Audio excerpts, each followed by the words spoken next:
Gracias. Adelante, doctor. Hola, buenos días a todos. Bienvenidos al seminario de investigación de la División de Estudios de Posgrado de Investigación del Instituto Tecnológico de Tlalnepantla. En el día de hoy, el tema que nos convoca es un tema muy interesante. Yo diría que además es un tema luminiscente. Tenemos el gusto y el honor de que nos acompañe el doctor Jesús Uriel Valderas Aguilar, del cual voy a decir que obtuvo el grado de ingeniero mecánico en 2009 y de maestro en ingeniería y manufactura en 2014, ambos por parte de la Escuela Superior de Ingeniería Mecánica y Eléctrica, la ESIME, del Instituto Politécnico Nacional, donde estudió el procesado de polímeros semiconductores en forma de nanofibras para aplicaciones basadas en diodos orgánicos de emisión de luz, los OLEDs o OLEDs orgánicos. Posteriormente, obtuvo el grado de doctor en ciencias en nanociencias y nanotecnología por parte del CILETAF. En su tesis doctoral estudió la funcionalización con ligandos tipo antena de nanopartículas de óxidos metálicos dopados con iones lantánidos para mejorar los mecanismos de excitación y emisión de luz. Durante los últimos 5 años ha realizado 3 estancias postdoctorales, una en el Centro de Investigación en Materiales Avanzados en Monterrey, otra en el CINVESTAF y la última, aún vigente, en el Instituto de Investigaciones en Materiales de la UNAM. Es autor de 17 artículos JCR, tiene una patente en proceso de aprobación y es miembro del Sistema Nacional de Investigadores nivel 1 desde 2019. Su línea de investigación actual se centra en el depósito de películas de materiales organometálicos, polímeros y haluros metálicos para aplicaciones optoelectrónicas mediante la técnica de deposición química de vapor asistida por aerosol. Doctor Uriel Valderas, te doy muchísimas gracias por haber aceptado la invitación a esta conferencia que nos vas a compartir. Esta conferencia se está transmitiendo a través de Teams. Tenemos además algunos participantes aquí en el auditorio del edificio y de la escuela. Y bueno, también se está transmitiendo por la página de Facebook. Además quedará grabada en un canal de YouTube para que pueda seguirse divulgando. Una vez más te agradezco que hayas aceptado la invitación y adelante con tu presentación. Al contrario, el honor es mío estar presentando ante el ITLA. He visto yo cómo ha crecido el equipo de investigación, sobre todo del doctor Iván. Entonces, para mí es un gran honor estar aquí presentando este tema que trabajamos juntos, ¿no? Agradezco también la introducción tan amable que hizo de mí. Entonces, sin más, si les parece, empecemos con el tema. Entonces, si ya ven mi pantalla, por favor, confírmenme. Sí, se ve. Ok, entonces, en esta plática vamos a hablar de un fenómeno físico que se llama luminiscencia, los principios básicos para generar este fenómeno, los materiales que presentan este fenómeno y las aplicaciones que tienen este tipo de materiales, ¿no?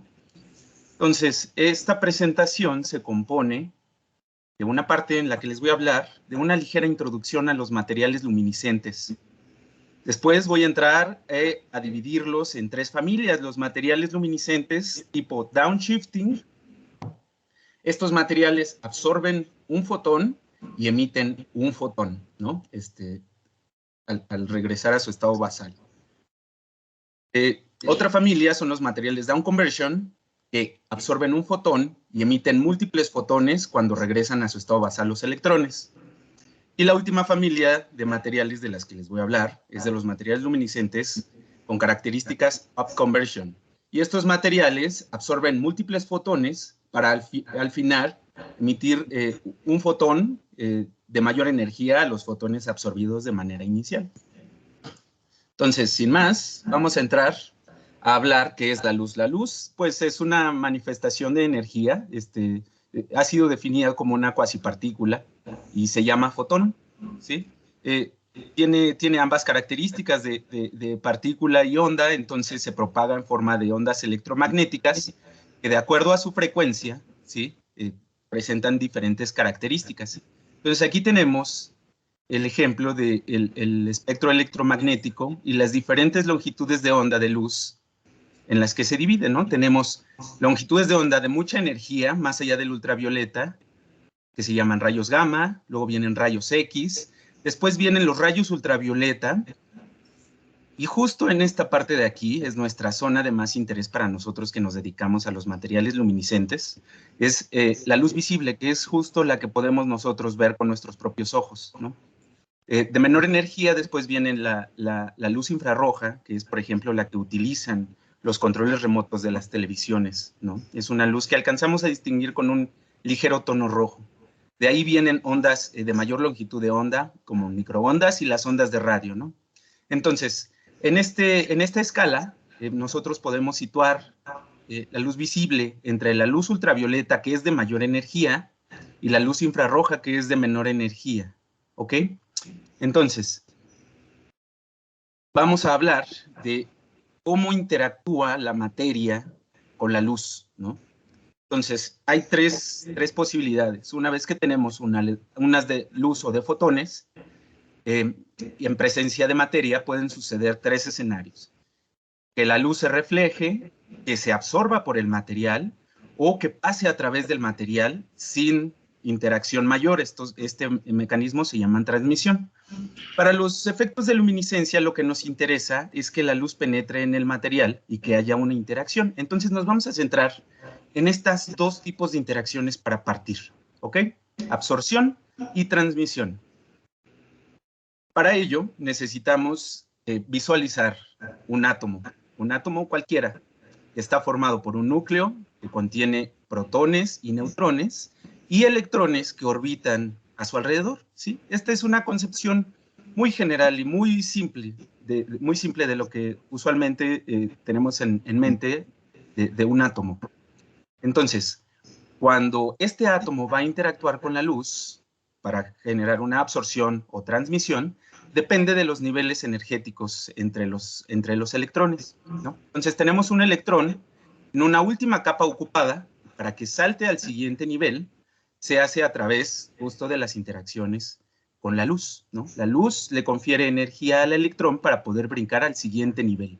Este siguiente nivel, eventualmente, este electrón regresará a su estado basal, y lo que ocurre en este proceso es justamente lo que propicia los fenómenos de luminiscencia, ¿no? Sin embargo, esta concepción tan simplista del átomo no es real. Los orbitales no son anillos que giran alrededor del núcleo, más bien tienen figuras geométricas sumamente complejas, y esto es increíble porque estas formas geométricas están hechas así porque es la manera en la que se compensa la carga total del átomo. Las cargas neutras, las positivas y las negativas, tienen que adoptar formas muy extrañas, y realmente no son circuitos en forma de anillos, sino son nubes en las que hay una probabilidad de encontrar a las cargas, ¿no? Entonces, esta imagen de aquí muestra una simulación de los orbitales en un átomo. Y podemos pensar entonces, en lugar de transiciones directas de un electrón de un anillo a otro, más bien probabilidades. Podemos imaginarnos al electrón como un balón de básquetbol, ¿sí? Que va a ser lanzado desde un orbital y que tiene que atinarse en otro orbital. Esto representa una probabilidad. Ahora, vale la pena decir que este balón solamente va a ser lanzado siempre y cuando esta probabilidad exista, ¿no? Es parte de las reglas. Entonces, vamos ahora a pensar a los electrones a partir de aquí como balones de básquetbol para simplificarnos la visión de los mecanismos de luminiscencia. Entonces, tomando el modelo simplista de un átomo y considerando a los electrones como balones de básquetbol, podemos imaginar que el último orbital ocupado en uno de los átomos va a estar lleno de los electrones o balones, ¿sí? Y el siguiente orbital, el primero desocupado, es al que estos balones pueden acceder con energía, ¿ok? En un estado que se llama estado excitado. Entonces, el siguiente estado, la siguiente banda o el siguiente orbital representa una diferencia en energía, y esta diferencia en energía es el bandgap o el ancho de banda del material, ¿ok? Entonces, pensando que aquí abajo, a ras del suelo, tenemos muchos balones llamados electrones, podemos considerar solo uno, y después necesitamos energía para que este balón llegue al siguiente nivel, ¿ok? Entonces, viene un estudiante del ITLA que no sabe que los balones de básquetbol no se deben patear, llega y lo patea, ¿sí? Y lo patea con suficiente energía, recordando este diagrama, lo que va a ocurrir es que el balón va a subir al siguiente nivel energético, ¿sí? Al ras de la canasta. A partir de ahí, ocurrirán una serie de procesos que tienen que ver con las propiedades, las características del material, es decir, el balón atravesará la red, y a partir de la red regresará a su estado basal, es decir, al suelo, ¿ok?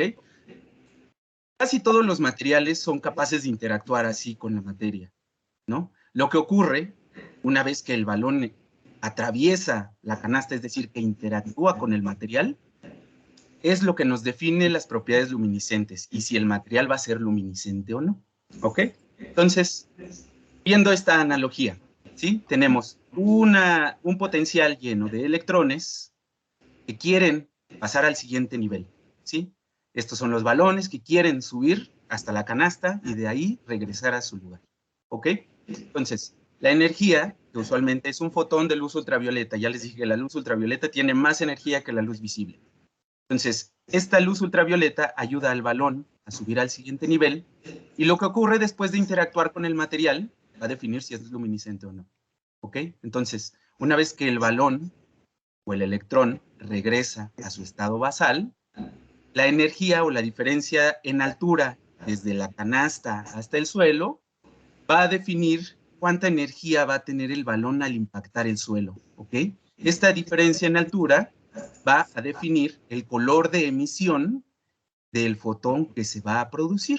Es decir, cuando la energía es alta, se van a generar fotones de mayor energía, pueden ser fotones incluso ultravioletas, ¿sí? Aquí yo represento un fotón azul que emite en 450 nanómetros, ¿sí? Las longitudes de onda se miden en nanómetros.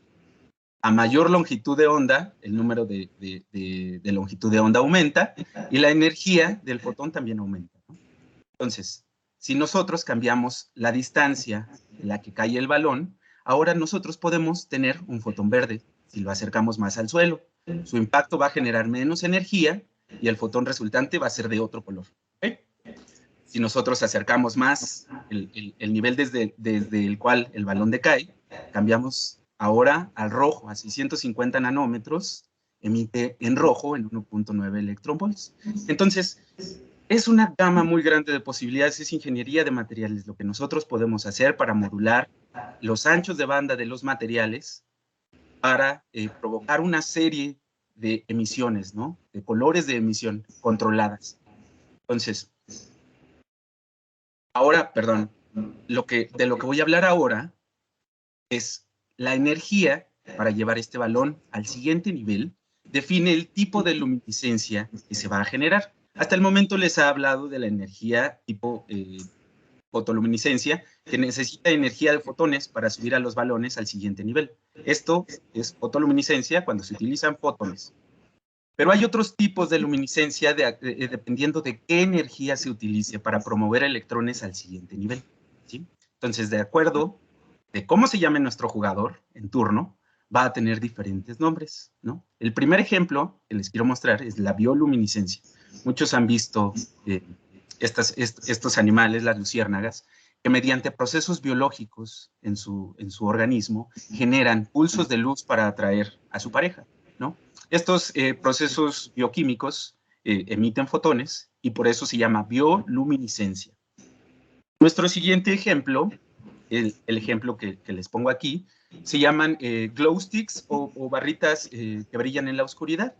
Muchos de ustedes las han visto, son unas barras de plástico que cuando se doblan a la mitad comienzan a emitir luz. Y este mecanismo tiene que ver justo porque son dos sustancias dentro del tubo que cuando se dobla, se rompe el tubo de adentro que está hecho de vidrio y se empiezan a mezclar ambas sustancias, ¿no? Al mezclarse ambas sustancias, ocurre una reacción química y de esta reacción química lo que ocurre es emisión de luz, ¿no? Este mecanismo de emisión de luz se llama quimioluminiscencia, porque tiene que ver con reacciones químicas. ¿Ok? El siguiente ejemplo es electroluminiscencia, y este es uno de los más conocidos. Prácticamente todos nosotros ahorita mismo estamos utilizando electroluminiscencia al ver nuestros celulares, al ver el proyector, ¿no? Y esto tiene que ver con un mecanismo de inyección de electrones para promover a los electrones del material que va a emitir la luz a estados excitados, y cuando decaigan radiativamente van a emitir luz, ¿no? Entonces, este proceso se llama electroluminiscencia. El siguiente ejemplo se llama sonoluminiscencia, y este tiene que ver con el uso de ondas de sonido para generar luz. Este ejemplo que les muestro aquí es un líquido de agua que al someterlo a cavitaciones o ondas de sonido de mucha frecuencia, lo que generan es que el agua colapse sobre sí misma, y durante este proceso, al finalizar, al regresar a las burbujas, al regresar a su tamaño normal, emiten luz, ¿no? Para liberar tanta energía. Entonces, este proceso se llama sonoluminiscencia, que tiene que ver con el sonido. Finalmente, el último ejemplo, más no el último tipo, porque hay muchos tipos de luminiscencia, el último ejemplo que les traigo se llama triboluminiscencia, que tiene que ver con la fricción o con la deformación de los materiales. Aquí en el video les muestro cómo, por ejemplo, el Durex que tenemos todos en casa, el adhesivo, si pegamos el Durex a la mitad en condiciones de oscuridad y lo tiramos, va a hacer un efecto de triboluminiscencia que va a ser apreciable. Tal vez en este punto no se vea muy bien, pero en el video, cuando se apaga la luz, se alcanza a ver una línea azul que tiene que ver justo con el mecanismo de las partículas de adhesión que están sometidas a la triboluminiscencia cuando se abre de manera abrupta la cinta que estaba pegada, ¿no? Entonces, hay muchos tipos de energía que pueden generar luminiscencia, y eso define el nombre de la luminiscencia. ¿Ok? Nosotros nos centramos, o mayormente en este punto, nos centramos en fotoluminiscencia. La fotoluminiscencia nos da idea de cómo podría comportarse el material en otro tipo de condiciones, ¿no? Nosotros en el laboratorio testeamos o probamos las condiciones de fotoluminiscencia, y eso nos da idea de cómo podría comportarse si nosotros lo metemos a un dispositivo optoelectrónico para generar electroluminiscencia. No siempre es tan directo, pero nos da muchas pistas, ¿no? Y eso nos ayuda a probar y a desarrollar de manera acelerada materiales, porque hacer caracterizaciones de fotoluminiscencia es mucho más rápido que hacer este tipo de otras caracterizaciones que implican procesos más complejos para saber qué está ocurriendo en los procesos de emisión de fotones, ¿no? Entonces, para simplificarnos, en las primeras etapas de desarrollo de materiales, la fotoluminiscencia es un indicador muy bueno de cómo se pueden comportar los materiales luminiscentes. ¿Ok? Entonces, voy a hablar ahora del primer mecanismo, downshifting, que les comentaba que absorbe, el mecanismo consiste en absorber un fotón, más bien promover un electrón mediante la absorción de un fotón, y después, cuando el electrón decaiga a su estado basal, va a emitir otro fotón de una longitud de onda menor. Es decir, estos materiales convierten los colores de la luz, absorben luz de un color y emiten de otro color. Y eso se puede ver si nosotros pensamos otra vez en nuestro electrón aquí posicionado, en nuestro último nivel, en nuestro último orbital ocupado, y nuestra canasta como el siguiente orbital desocupado, ¿no? El primer orbital desocupado en nuestro átomo. Entonces, viene nuestro fotón, que va a darle energía al electrón para subir al siguiente nivel. Si tiene la suficiente energía el fotón, entonces el electrón va a ser promovido, va a interactuar con el material, y después de eso va a emitir un fotón, como ya lo vimos. Y la diferencia entre la energía del fotón que se absorbió en violeta y el fotón que se emitió en azul, es decir, la diferencia en energías entre este balón y este otro balón, es lo que define el grado de corrimiento o el grado de conversión de color en el mecanismo downshifting. ¿Okay? Entonces, el que absorbe es de mayor energía, el que emite es de menor energía. Hay un ejemplo muy interesante de este tipo de materiales, en el que este material específicamente, siendo esta el orbital, último orbital ocupado lleno de electrones, y el primer orbital desocupado, este material absorbe luz azul y emite luz amarilla de manera muy, muy eficiente. Este material tiene aplicaciones en tecnología tan importantes que a los tres autores o principales científicos que han desarrollado este tipo de materiales, les entregaron el premio Nobel, ¿no? Entonces, este material es súper, súper atractivo, súper interesante, y es un garnet de aluminio itrio dopado con cerio. Este es su espectro de absorción. Son las longitudes de onda donde mejor absorbe el material, esta imagen pequeña aquí. Y esta banda de aquí, entre 400 y 500, es justo esta absorción en el azul. Lo que indica esta banda es que este material es capaz de absorber fotones de color azul, ¿sí? Y este espectro de acá abajo es cómo emite la luz, ¿sí? Entonces, la forma de su espectro es muy amplia, va desde el azul hasta el rojo, abarca casi todo el visible, y su componente total es en color amarillo, ¿no? Entonces, este material se comporta así, absorbe luz azul y emite luz amarilla. Esto es gracias a su estructura, ¿no? Esta es su estructura. El itrio está representado aquí en color verde, y el aluminio en color amarillo y en color gris, ¿sí? Entonces, cuando nosotros dopamos este material con un elemento lantánido llamado cerio, ¿sí? El cerio se incorpora en los sitios del aluminio, del litio, perdón, y entonces el cristal deforma a nuestro átomo de cerio de una manera muy interesante para generar ahora este tipo de transiciones, ¿no? Tenemos los electrones que quieren subir al siguiente estado, representados por balones, y cuando decaen radiativamente emiten luz amarilla, ¿no? Entonces, el cerio es un elemento lantánido muy importante y muy utilizado, y es tan versátil que depende cómo ha sido dopado en el cristal, en la red cristalina, por ejemplo, del YAG cerio. Nosotros, dependiendo de en qué material lo dopemos, podemos nosotros modificar el campo cristalino alrededor del cerio y propiciar diferentes tipos de emisión, ¿no? Entonces, por ejemplo, un campo esférico nos va a generar emisiones de mayor energía en el ultravioleta, un campo de este tipo octaedro disminuye la energía y así, y entonces el cerio puede emitir en colores que van desde el ultravioleta, pasando por el azul, amarillo, verde, incluso el rojo, ¿no?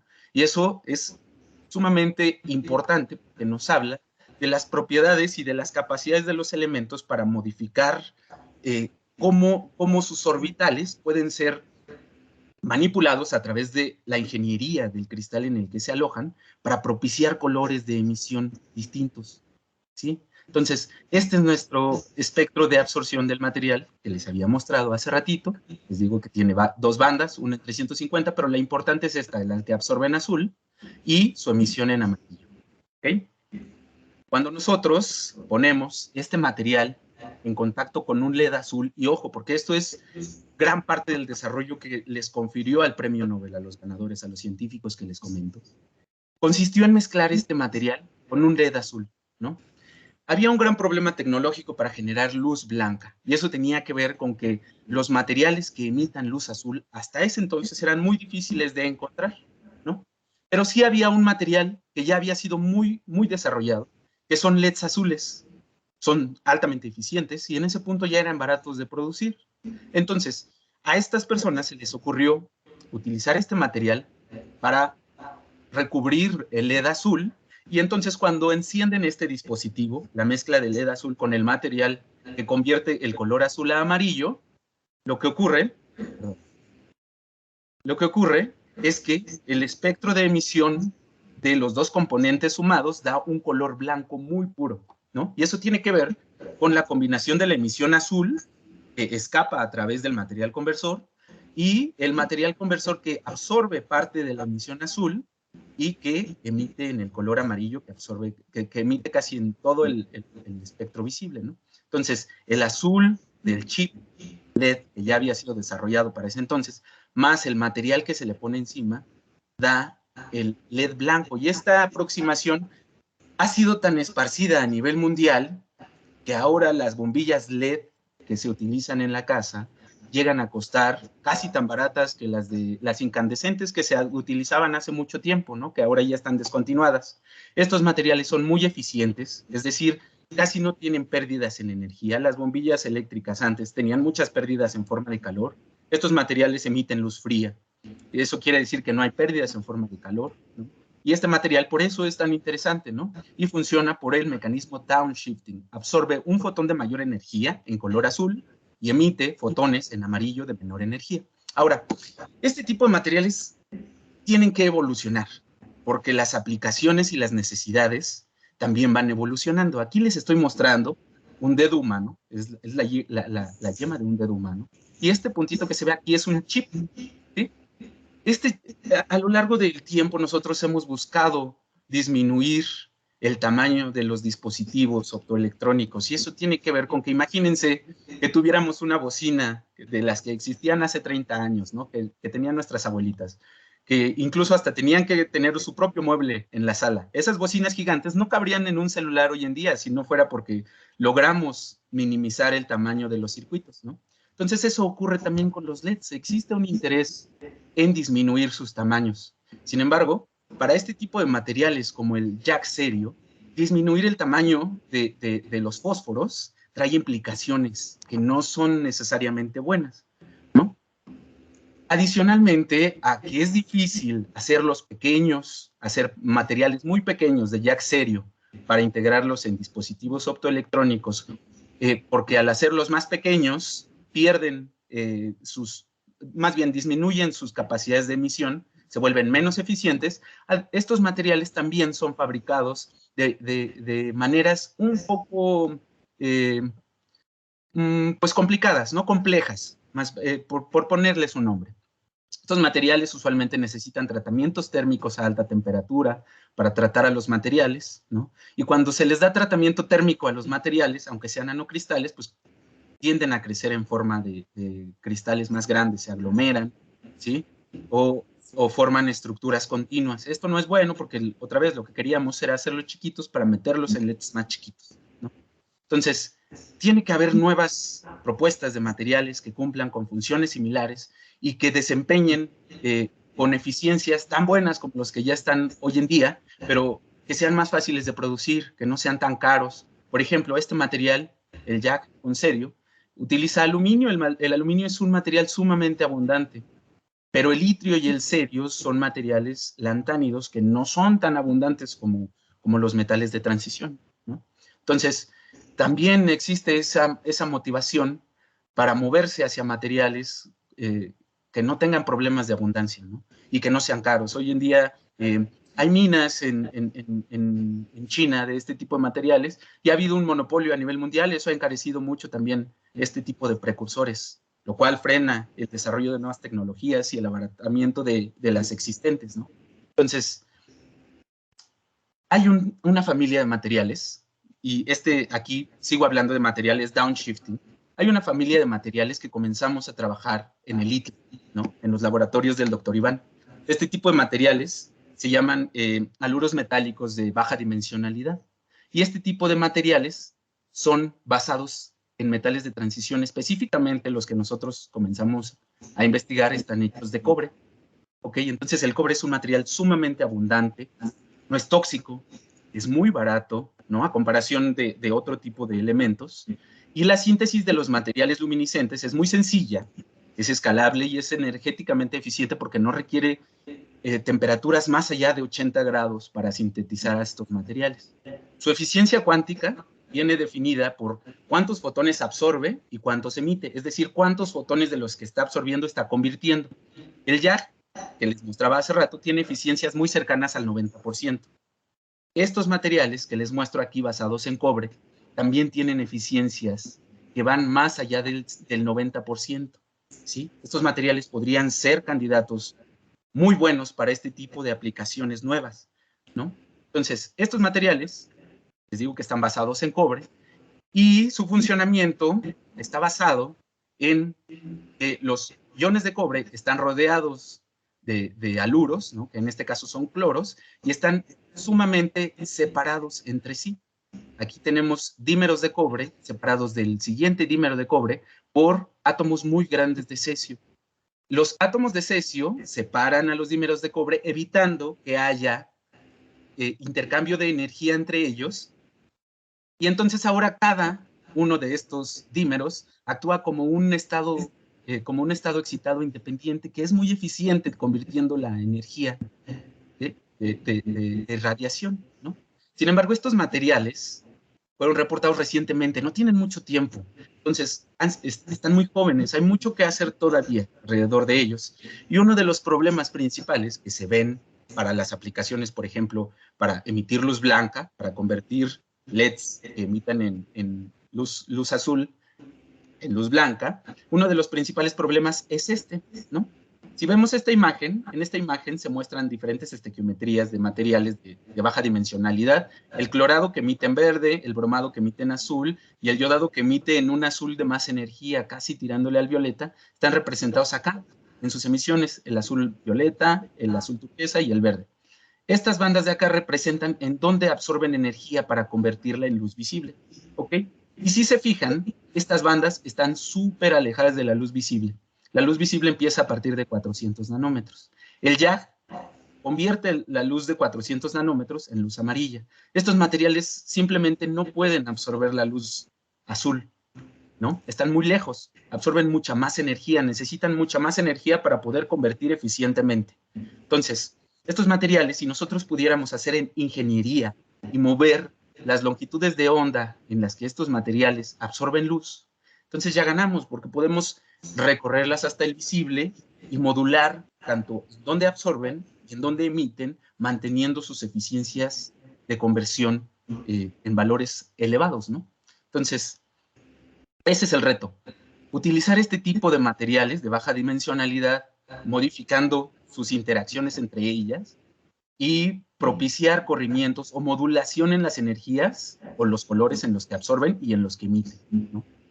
Imagínense, si pudiéramos nosotros tener a diseño y a placer las características que podemos obtener en los materiales, pues esto sería pan comido, ¿no? Quiero un material que absorba en tal longitud de onda y que me la convierta a tal longitud de onda. Entonces, las aplicaciones y las posibilidades serían ilimitadas, ¿no? Por eso estos materiales son tan atractivos. Entonces, este material específicamente fue sintetizado en los laboratorios del ITLA del doctor Iván por un estudiante de maestría. Y entonces, este material está siendo irradiado por una lámpara que emite no en los 250 nanómetros que están reportados para este material, ¿no? Este material absorbe por 300, 250 nanómetros. Esta lámpara que les estoy mostrando emite fotones de 370 nanómetros, que ya está muy cercano, casi a 400, ¿no? Y el material emite en un color verdoso amarillento, muy, muy intenso, que incluso lastima la luz. Al estarlo viendo, no es necesario apagar la luz, es muy intenso, es comparable al tipo de emisión del YAG con serio. Y este polímero, más bien este material actúa, es como un polímero, porque está compuesto de iones de cobre con moléculas orgánicas que separan a los iones de cobre, así como lo hacía el cesio en el ejemplo anterior.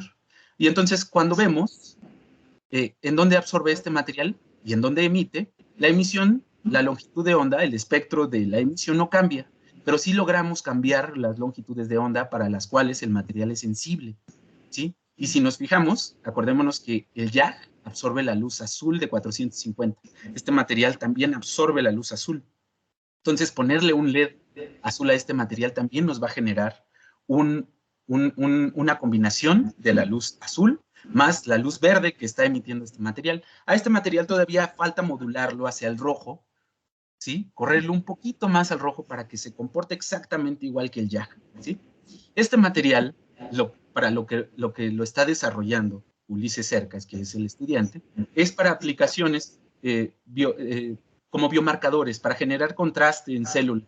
Y para ello tiene que tener determinadas características, como que no sea tóxico y que resista ambientes acuosos. Es decir, que no pierda su luminiscencia en presencia de agua o solventes que puedan destruirlo, ¿no?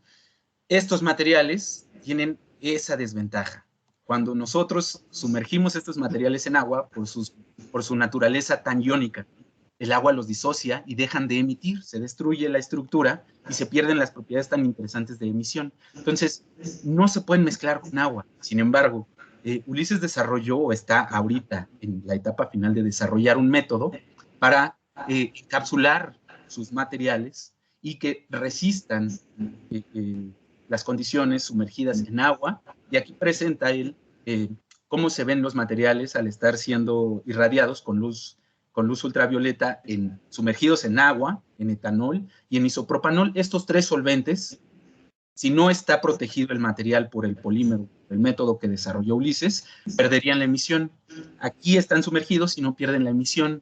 No solo eso, se espera, usualmente se reporta, que estos materiales deberían de tener un tiempo de vida dentro del organismo para poder generar el contraste, ¿no? Usualmente estos tiempos solamente abarcan desde que se pone el material hasta que se realiza la medición. No se necesita que sobrevivan tanto tiempo. Sin embargo, estos materiales que está desarrollando Ulises aguantan muchísimo tiempo, días bajo el agua, ¿no? Y esto es impresionante. Eso es gracias al efecto protector de las moléculas de los polímeros que envuelven a los materiales y no permiten que el agua penetre en la estructura y la destruya, ¿no? Esto es, esta investigación es investigación de frontera, no está siendo realizada en ningún otro lugar. Hay muy pocos materiales, si ustedes entran a la literatura, hay muy pocos materiales que se comporten así. Casi todos los materiales de baja dimensionalidad absorben mucha energía, como el primer ejemplo. Lograr materiales que absorban energía visible es muy complejo y nosotros lo estamos logrando con la infraestructura que tenemos en el ITLA, ¿no?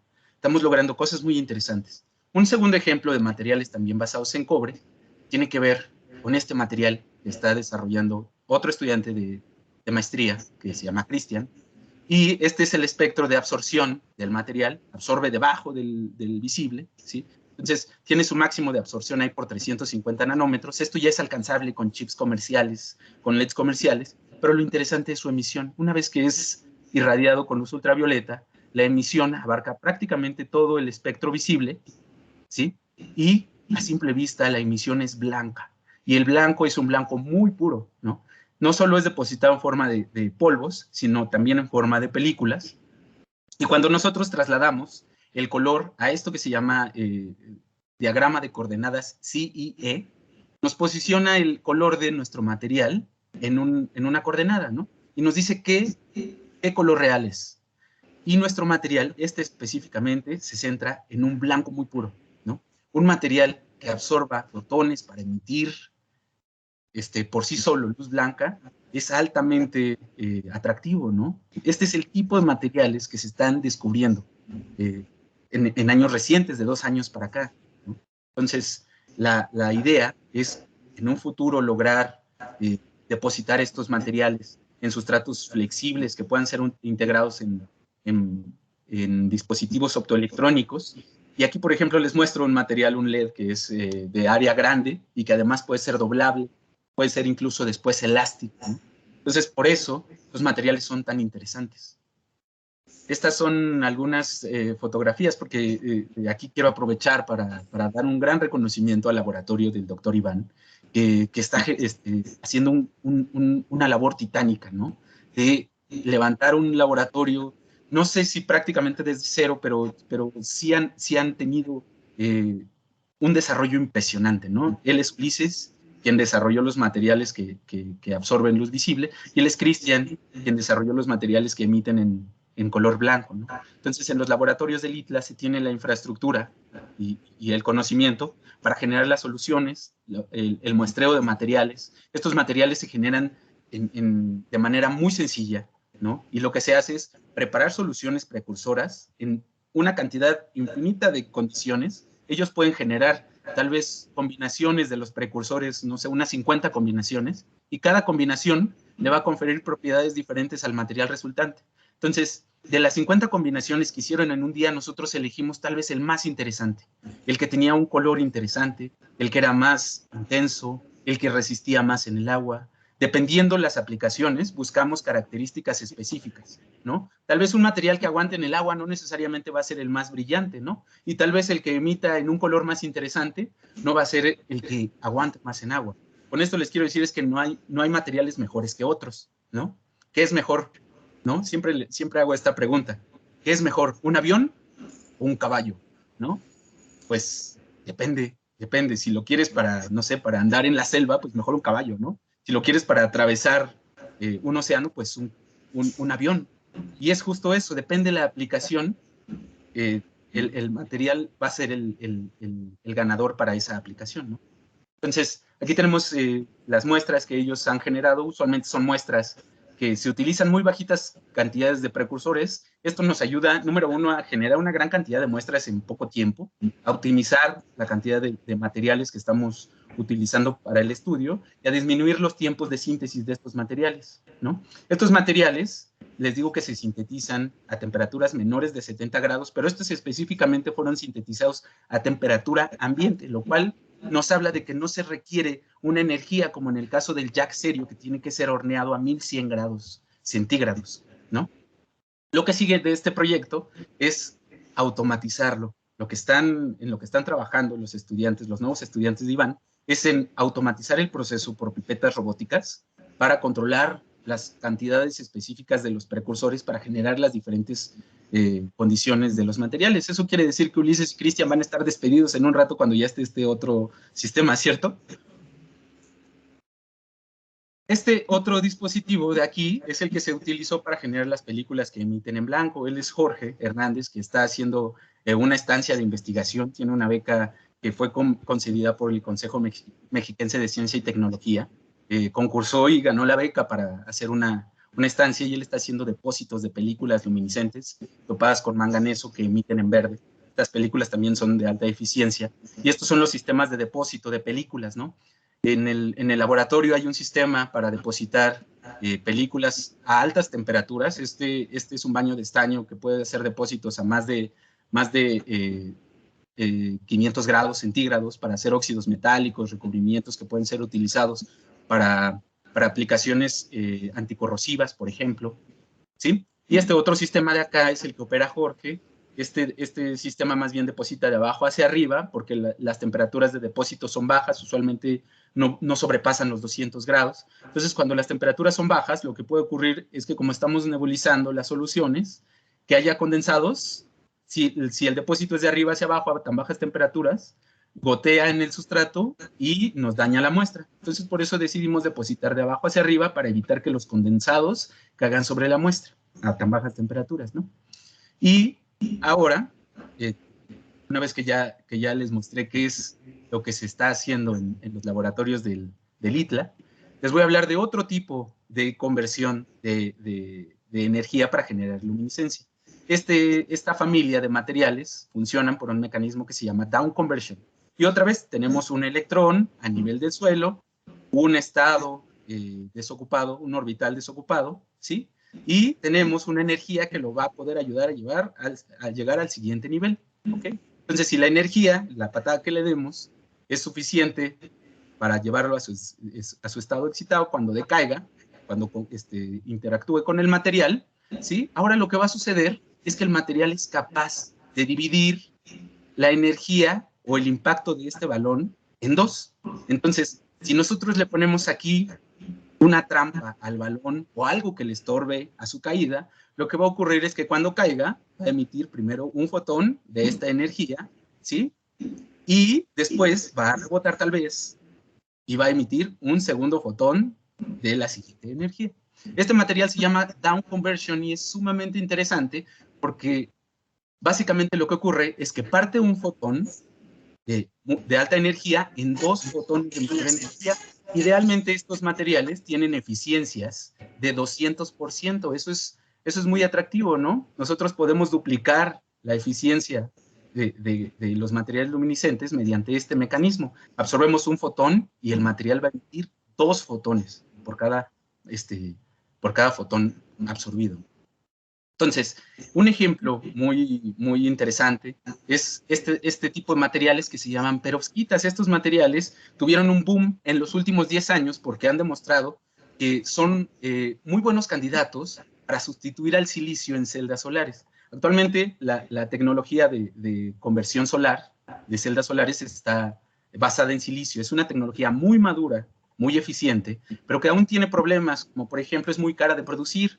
Para producir una celda solar hay que purificar el silicio a grados muy elevados. Y estos procesos de purificación y de generación de celdas solares de silicio son muy caros, ¿no? Entonces, estos materiales son muy similares a los que les había comentado, ¿sí? Los de baja dimensionalidad, también son haluros metálicos. Entonces, estos también se cristalizan desde solución a bajas temperaturas, ¿sí? Y estos materiales se componen de esta estructura A, B, X3. Esta fórmula química representa B, usualmente es plomo o estaño divalente. A es un catión que puede ser un orgánico o cesio, como en el ejemplo anterior de los de cobre, y X es un haluro que se posiciona en las esquinas de los octaedros de los metales, que en este caso es plomo. Estos materiales, cuando fueron integrados en una celda solar, se dieron cuenta que tenían un efecto similar al silicio, ¿no? Al principio tenían eficiencias muy bajitas. Las celdas solares de silicio andan por el 25% en conversión de eficiencia. Al principio las perovskitas de plomo comenzaron con eficiencias del 0.1%, pero se dieron cuenta que existía el fenómeno. Eso atrajo la mirada de los científicos, comenzaron a hacer desarrollo, y hoy en día las eficiencias cuánticas están muy similares a las celdas solares de silicio en tan solo 10 años. Una tecnología alcanzó a las celdas solares de silicio en tan solo 10 años. Y no solo eso, esta tecnología es mucho más fácil y barata de producir. Tiene así algunas desventajas, como su inestabilidad que les había comentado, pero ya estamos trabajando en eso. Ulises ya demostró que estos materiales pueden resistir, incluso sumergidos bajo el agua, ¿no? Entonces, cuando este material, tipo perovskita, es dopado con un ion lantánido en lugar del cerio, ahora estamos utilizando iterbio. Y el iterbio lo que mete es un estado intermedio entre el band gap de la perovskita, que es la raqueta que representamos aquí.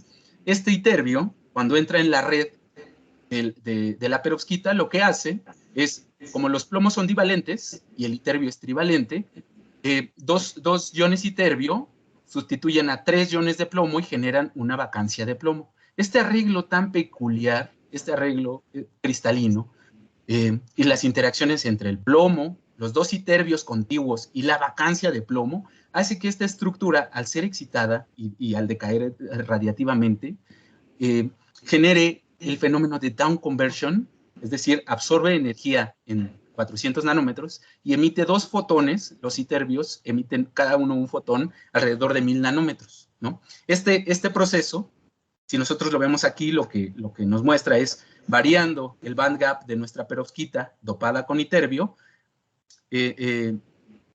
Al disminuir el valor, ¿sí?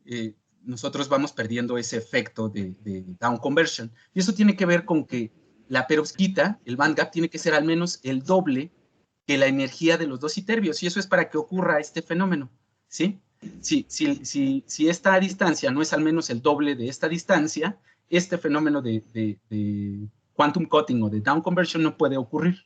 Entonces, para valores de band gap mayores a 2.4 electron volts, este fenómeno es muy probable que ocurra, ¿sí? Y alcance eficiencias cuánticas. Aquí lo que vemos es para cada uno de los band gaps, cuál es la eficiencia cuántica alcanzada. Estos valores son medidos, ni siquiera son teóricos ya, estos son medidos reales.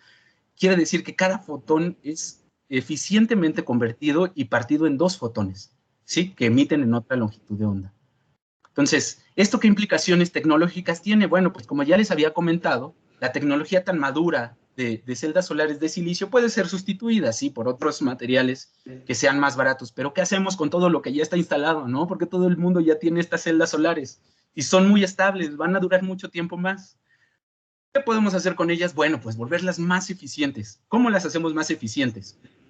Poniendo este tipo de materiales. Este es el material de la perovskita, que absorbe en estas longitudes de onda, desde 200 hasta 400 nanómetros, esto es el ultravioleta, y este es en donde emiten, en 1000 nanómetros, esto ya es el infrarrojo. De entre 400 y 800 es la luz visible. Entonces no vemos ni la luz que excita estos materiales y no vemos la luz que emiten. Pero es muy interesante el efecto, porque si nosotros sobreponemos en negro, es la irradiación solar que nos llega a nosotros a la Tierra, ¿sí? Esta es la forma de la luz que llega a la Tierra, ¿sí? Se compone mayormente por luz verde, tiene una ligera composición en el ultravioleta, y en rojo tenemos el espectro de absorción de una celda solar de silicio, ¿sí?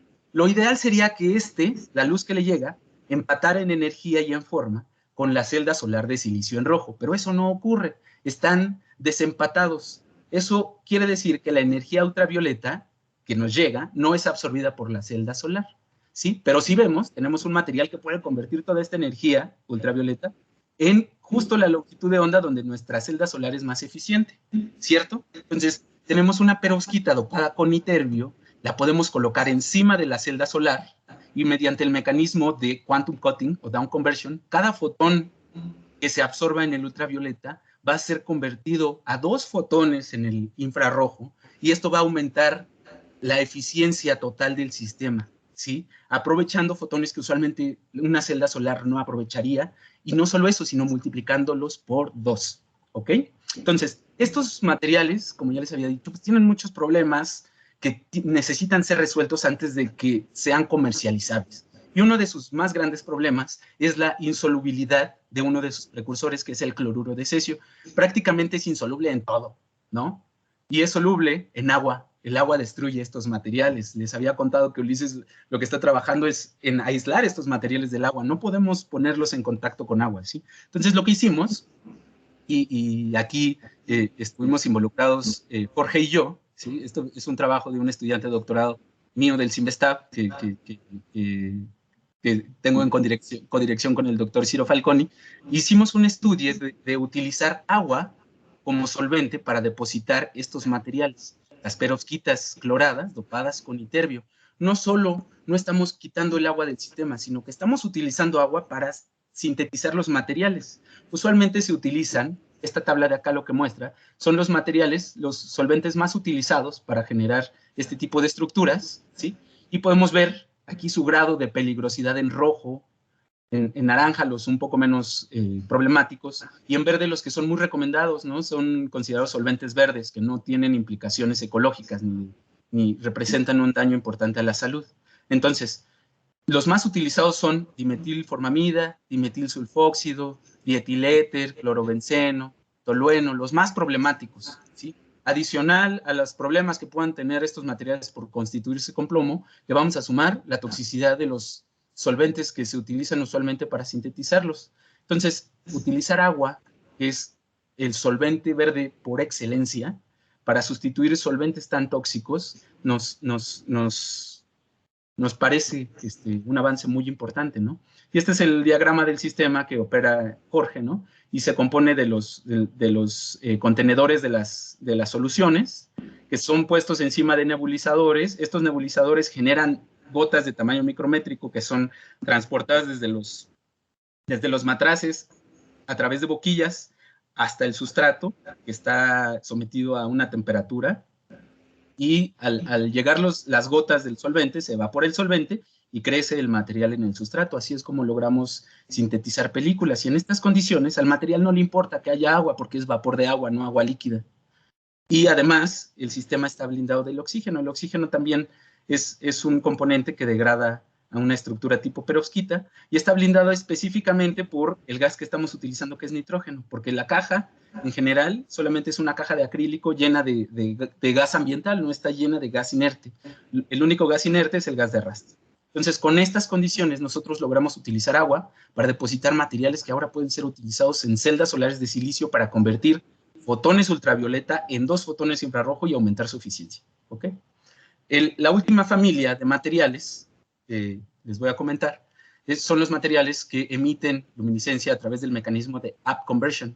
Y en estos materiales ocurre lo opuesto. Tenemos un electrón que quiere llegar al siguiente estado, a la siguiente orbital desocupado, pero para ello las energías del pateador no son tan buenas, ¿no? Este pateador no es muy bueno, no le va a dar suficiente energía para llegar de aquí hasta acá, pero tenemos un segundo pateador que puede agarrar el electrón en el aire y darle una segunda patada. Entonces, la suma de los 2 fotones que impactan a nuestro electrón van a dar la energía suficiente para llevarlo hasta la canasta, y desde ahí el fotón emitido va a tener más energía que la suma de los 2 fotones que fueron utilizados para llevar al electrón a su estado excitado, ¿ok?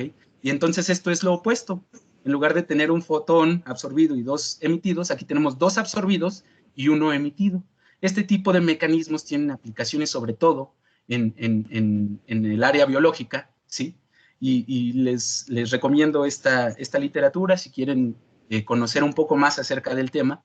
Esta literatura muestra muchos ejemplos muy claros de cómo al incluir este tipo de materiales dentro de los organismos, se pueden generar contrastes, dirigirlos a organelos o a órganos específicos, generar funciones específicas, aumentar la temperatura, monitorear el pH dentro del cuerpo, generar reacciones de óxido-reducción.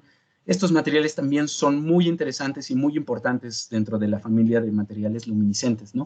Y para ello se han identificado muchos mecanismos de cómo llega el siguiente pateador, ¿no? A subir el electrón a los siguientes niveles. Esto, pues, sigue en investigación. Por eso es importante entender las dinámicas y los mecanismos de luminiscencia de los materiales, ¿no?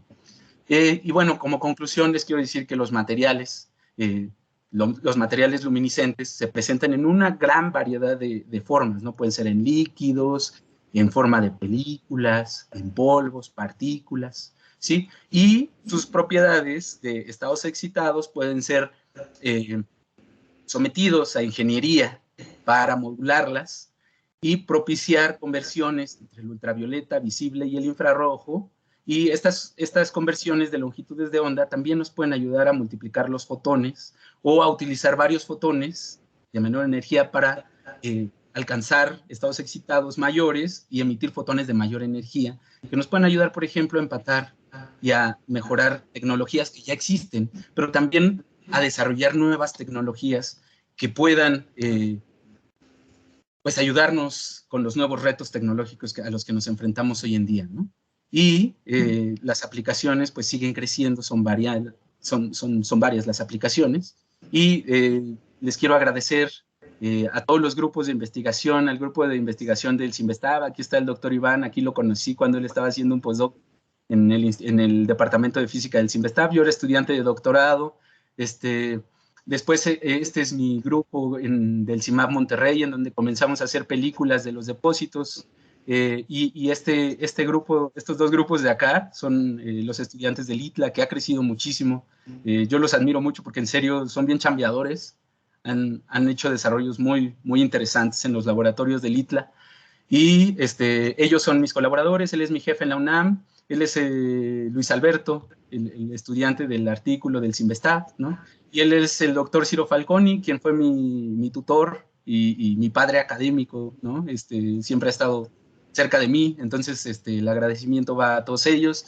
Estos son mis datos. Les agradezco a ustedes también, al auditorio, por haberse levantado temprano en el último día de no vacaciones, por no haberse ido a Acapulco desde hoy, ¿sí? Entonces les agradezco mucho y bueno, a ver si hay preguntas.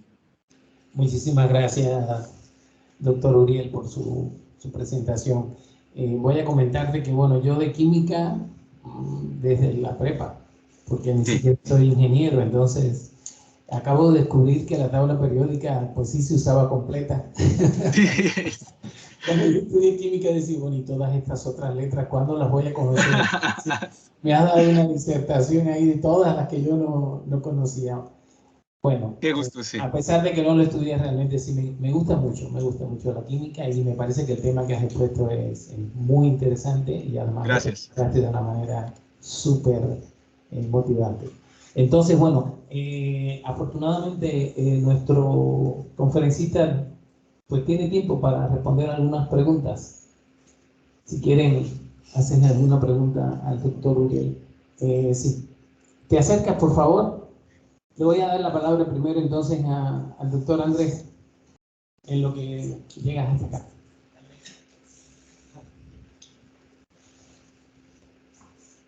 Hola, buenos días. Buenos días. ¿Se escucha?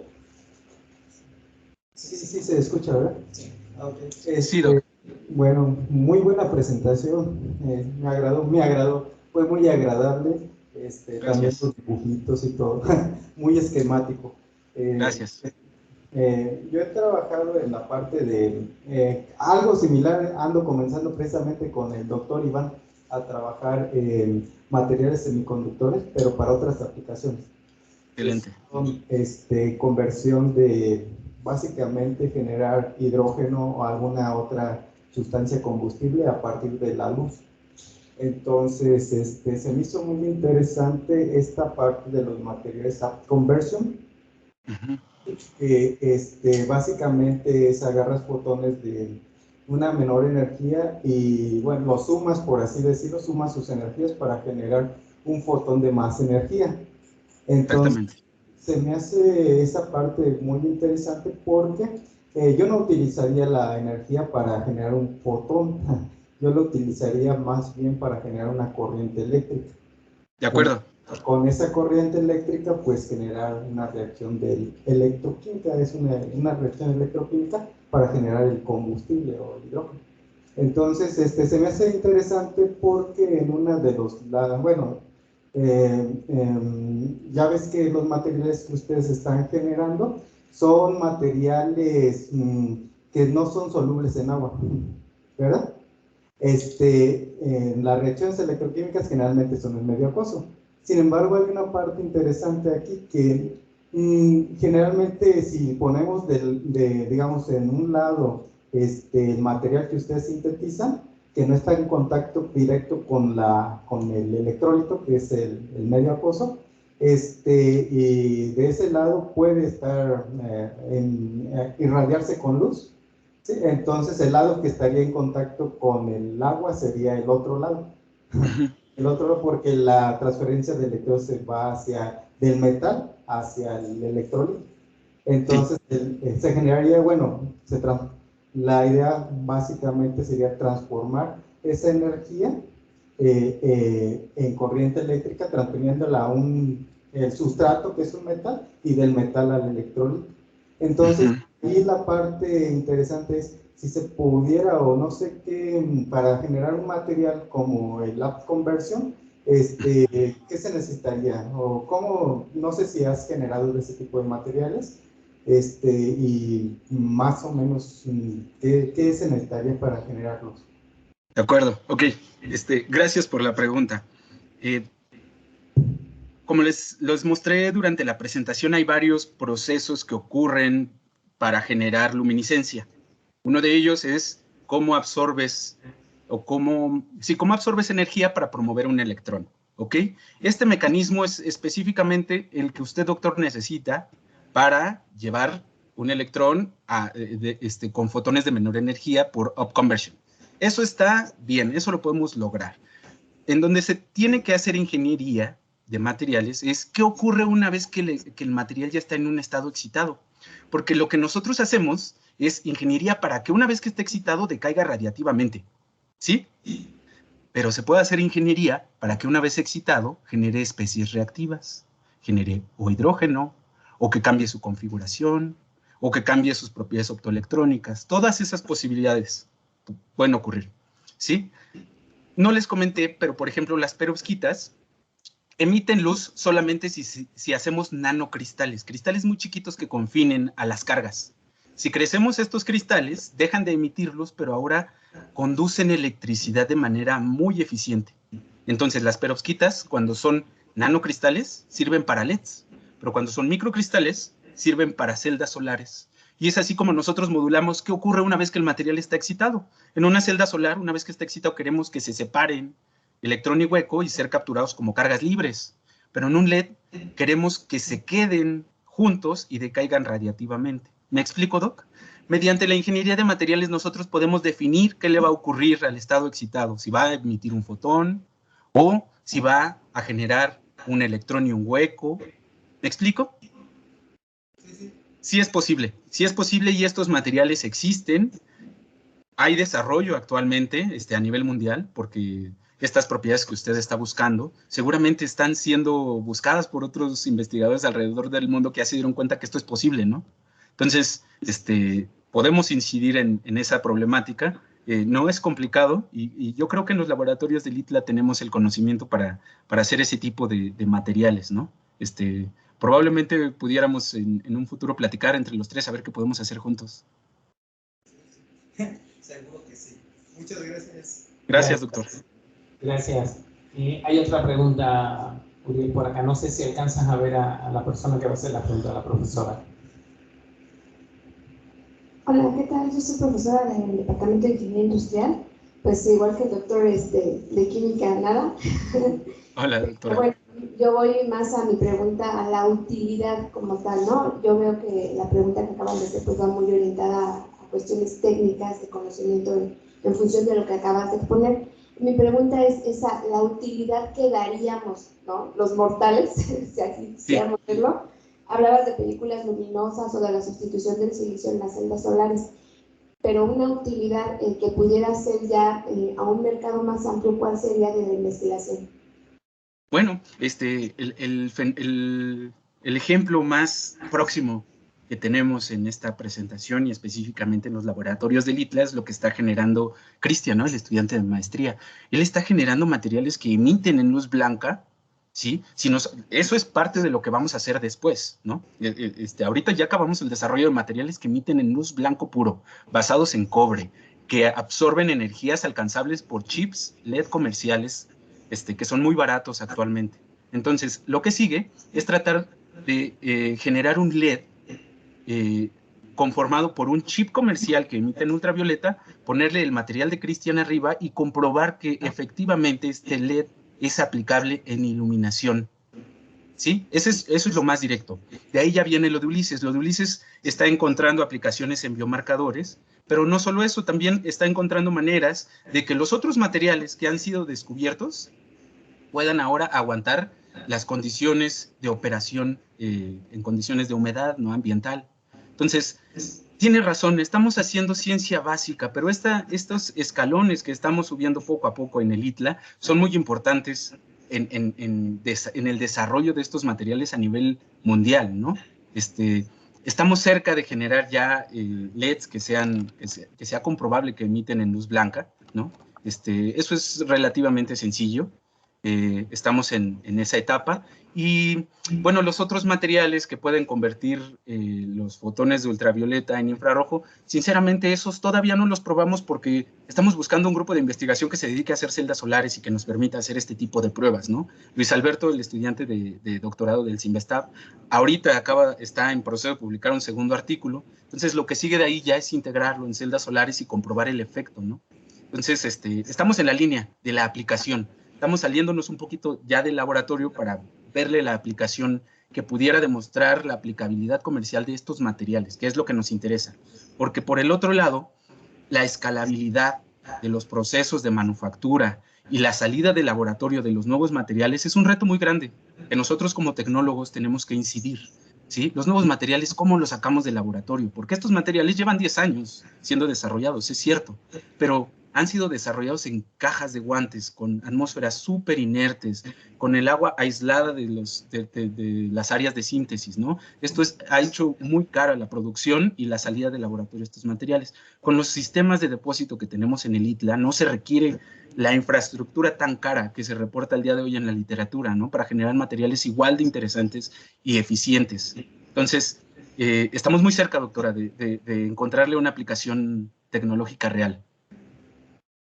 Muchas gracias. Ahí hay un tema interesante que, bueno, no creo que le dediquemos tiempo ahora, pero justamente se trata de encontrar la otra parte que nos ayude a que ese tipo de, en este caso materiales, ¿no? Pero en general las investigaciones que hacemos a nivel de laboratorio puedan salir de ese marco a un marco ya de introducción, como decías tú, como tecnólogo, ¿no? Pero en muchos casos pues ya rebasa nuestras capacidades, etcétera. Tengo una pregunta también de la doctora Laura Natsiali.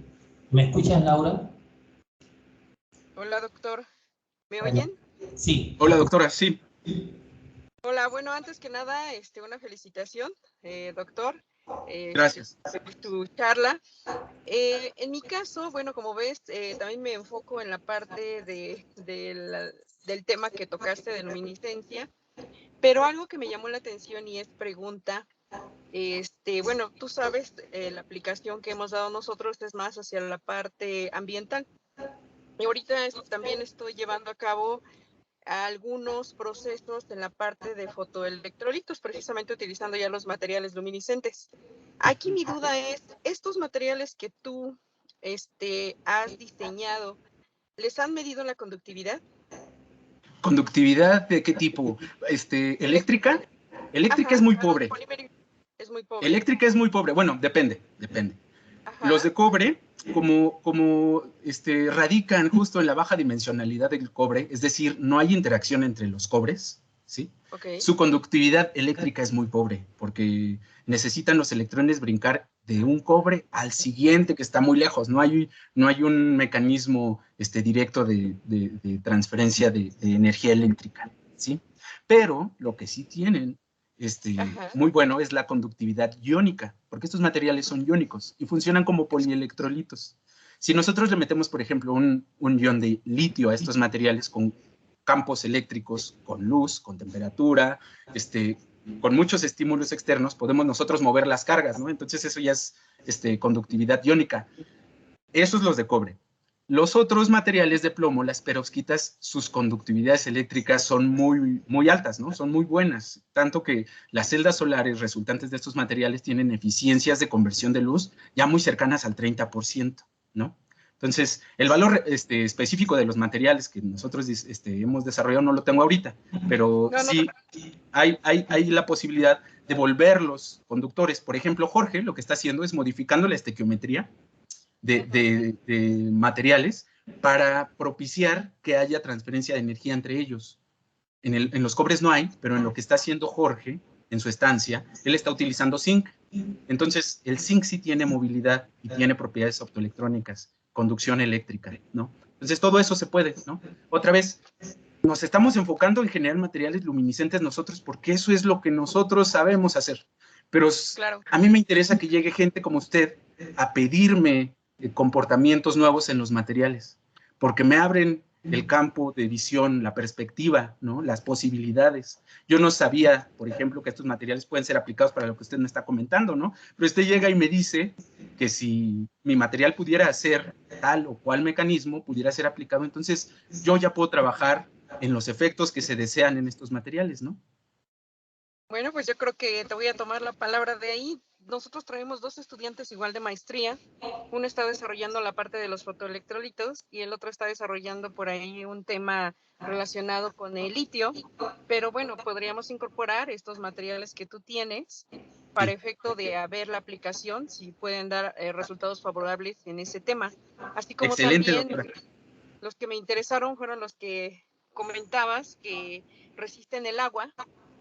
Finalmente, nosotros también trabajamos la parte de degradación de colorantes, entonces posiblemente esos también se puedan probar, pues en este tema, ¿no? Con el estudiante de maestría que tenemos ahorita desarrollando este proyecto, pues hacer así como una colaboración.